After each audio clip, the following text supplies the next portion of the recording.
2, 3. Shalom au peuple de Dieu, partout où vous nous écoutez, les réseaux sociaux, par quelle voie et par tout moyen par lequel vous allez utiliser pour que vous puissiez écouter ce message. Nous bénissons dans le nom de Jésus. En ce jour, nous sommes en train de célébrer la Pâque du Seigneur.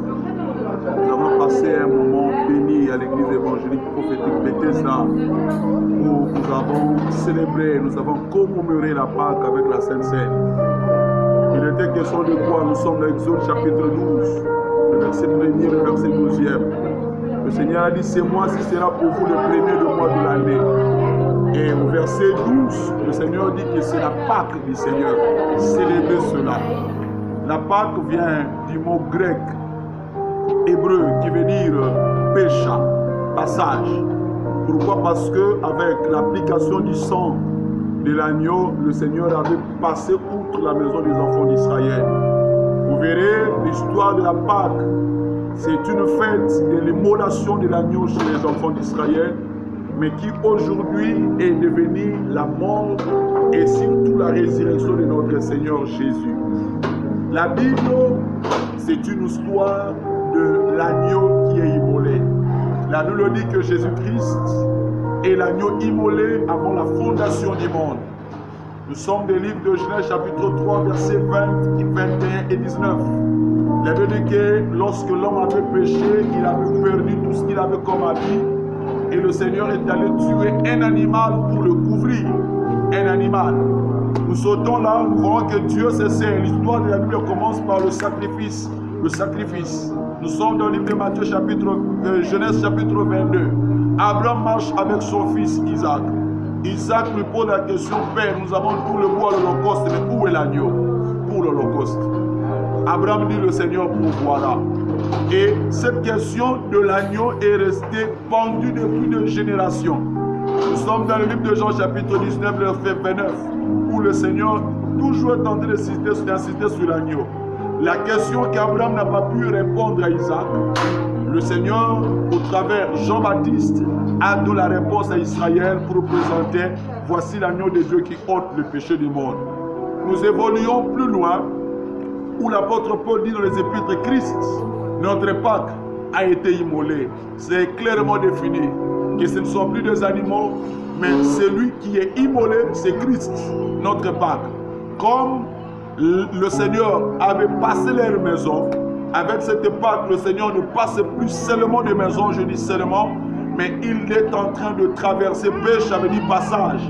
Le Seigneur traverse le temps, il quitte l'éternité, avec le corps physique de Christ, il passe le temps afin de racheter son peuple élu.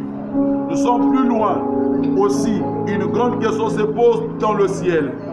La Bible dit que une question se pose, qui est digne d'ouvrir le livre et de rompre le sceau?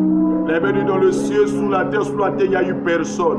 Mais l'un des viens a dit à Jean, ne pleure plus, voici l'agneau de Dieu. Ne pleure plus, voici l'agneau. La Bible dit dans le ciel, sous la terre, c'est-à-dire toutes les tribus, toutes les langues, tout le peuple confondu était dans la pleure.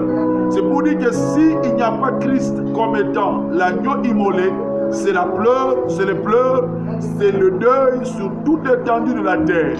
Et la solution pour mettre fin à cela, c'est seulement Christ, l'agneau immolé. Il dit, voici, il est digne, c'est-à-dire il a le caractère, il remplit le critère pour ouvrir.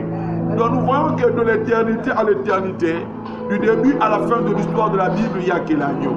C'est pourquoi je t'invite, bien-aimé, toi qui es avec nous, toi qui me suis, mercredi, dans notre culte que nous appelons Suivons les Écritures, de 17h à 19h, où nous serons toujours dans le même de cet enseignement pour répondre aux plus grandes questions concernant l'agneau. Et ce n'est pas fini là-bas. Nous allons aller encore le vendredi, expansion de la prière.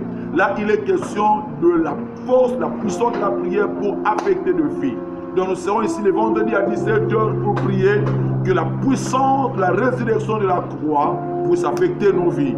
Et pour terminer le dimanche à 9h, à l'église évangélique prophétique Bethesda, comme les anges dans le ciel sont en train de louer et d'adorer l'agneau qui est digne d'ouvrir les livres et de rompre les sceaux, la Bible dit que Jean a vu un agneau comme immolé. Et ensuite, vous verrez que les gens de toute race, de toute tribu sont en train de célébrer. Nous viendrons encore pour célébrer, louer, adorer l'agneau de Dieu qui est assis à la trône de la droite du Père.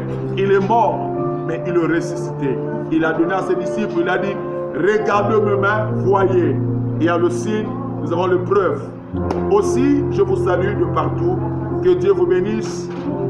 Mercredi, vendredi et dimanche, soyons ensemble, priez, écoutez, priez, adorez, célébrez. Ciao, que Dieu vous bénisse.